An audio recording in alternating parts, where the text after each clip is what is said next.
House hacking for beginners explained. A lot of you have always dreamt of having your own house once you grew up. With 2 to 4 bedrooms, a nice garden, and a beautiful partner to accompany you with it.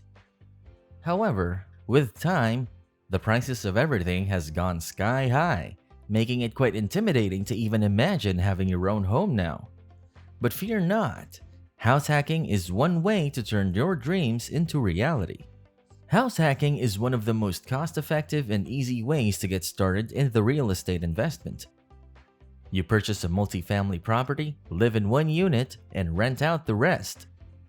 Mind you, it's all about the numbers.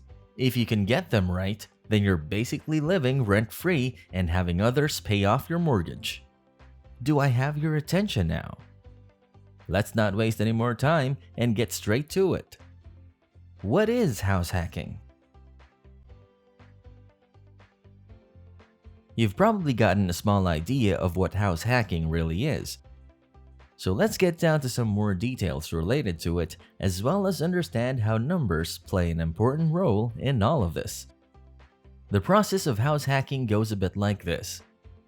You buy a property, preferably a multifamily such as a duplex, triplex, or fourplex, then you live in one unit with a roommate or your family and rent out the rest. And once you move out, you can rent out that unit as well, making this a money-flowing machine and a lifetime investment. With other businesses becoming increasingly difficult to invest in, house hacking has provided us with the idea of getting into the real estate business and not having to invest a huge percentage of our savings. Not only are you eradicating your largest expense, but you are slowly building your way to funding your own house in a few years' time. Step 1 of house hacking. Now, house hacking isn't all that easy. There are a few steps that you would have to follow to get to the final part of owning a house. The first step to house hacking is to understand what type of property you would like to purchase. Do you wish to get your hands on a single-family house or a fourplex and below type of house? Once you've decided on this, you can now go to your local bank to get pre-approved for the right loan. The right loan will give you the general idea of what type of property you can get your hands on according to your budget.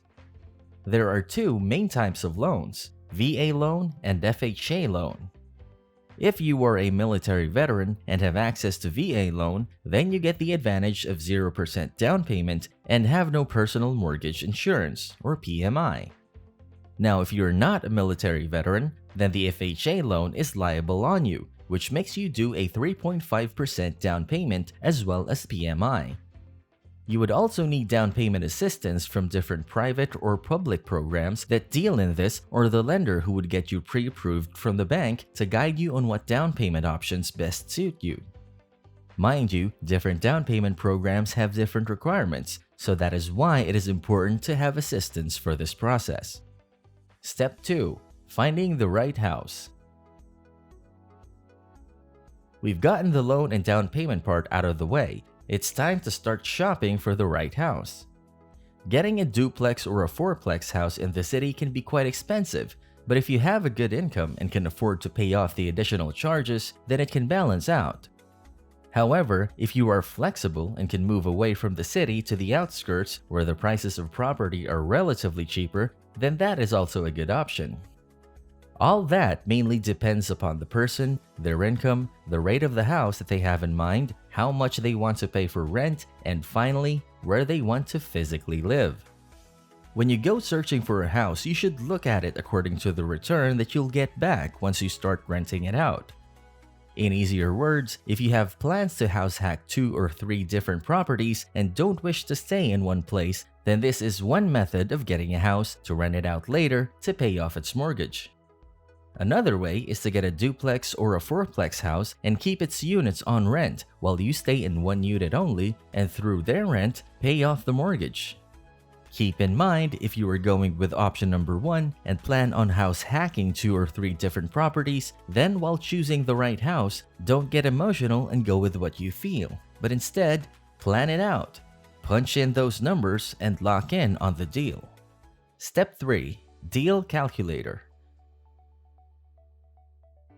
A deal calculator basically lays out all the prices and payments that you would be making when purchasing a house. Remember what I said about having the right numbers being the most effective and efficient way to get a house with some profits in it? Here is where we shall be crunching in those numbers to see if we are making the right choice or not. The deal calculator will compile off the following entries: purchase price, down payment assistance, and closing costs and repairs to get the initial investment. After that, you will also calculate interest rates, length of the loan in years, debt service, monthly taxes, monthly insurance, and mortgage insurance to get the monthly payment. To better explain the numbers, let's consider we are purchasing a house for about $200,000 and we do a down payment of 3.5%, which equals to $7,000. But if you let the down payment assistance team do your down payment of about 3.5%, then $7 will be removed since it is being paid by someone else. Closing costs are usually between 4 to 6% and are split between the two sides, the buyer and the seller. Keeping the costs at 4%, we would be paying $8,000. However, if you're like me and have a great negotiation skills, you can ask the seller to pay off the closing costs, cutting down the 4% costs that you typically would have to pay. If there are any repairs done, then jot down those numbers as well. But if it is a freshly bought place, then go ahead and put a big zero in that entry. We now have our initial investment, which can go to zero if we have the down payment done by the assistance program and closing costs by the seller. The numbers have not ended yet though. You still need to calculate the interest rate, the time period that you have taken the loan in years, and debt service. Another thing to keep an eye on are taxes that you would need to pay on the property, which should be mentioned on the home listing, but if they're not, then you would need to do a bit more work. A private mortgage insurance, or PMI, is also needed, which typically goes up to 0.5 to 1% per year. So just divide that by 12 and you'll get to know the mortgage insurance you'll be paying per month. This is the way you will be calculating your costs and knowing the initial investments that you'll need to make in the beginning. As mentioned earlier, your initial investment can go all the way to zero if you perfectly know how to play with your numbers and have really good negotiation skills.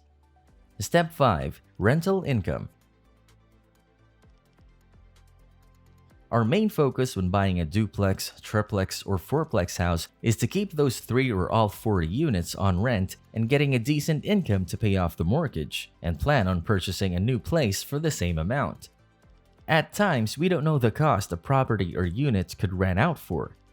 So if you are living in the US, then you can get a general idea by using a website known as Rentometer.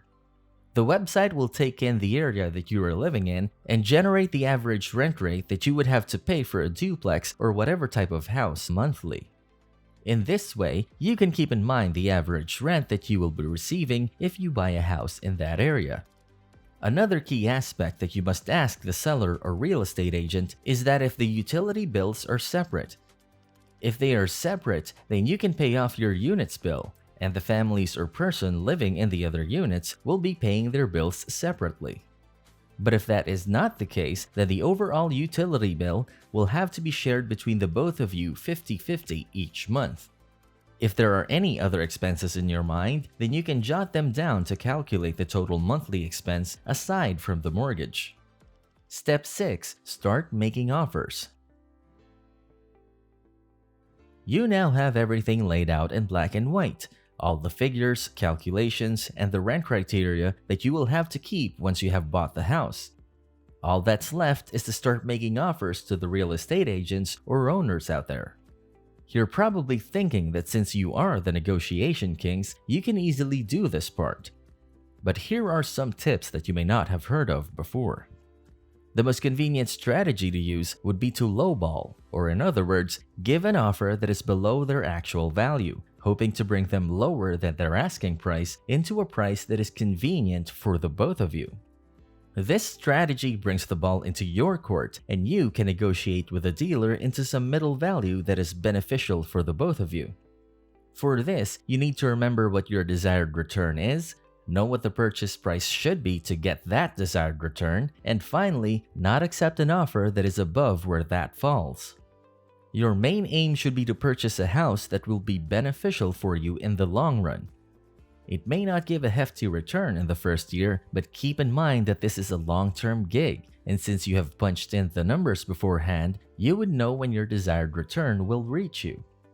That is why, when making an offer, don't go for the big houses that are way above your reach, but target the ones that you feel and have analyzed that they will be giving you a positive cash flow in the future and are in the range that you have kept in mind.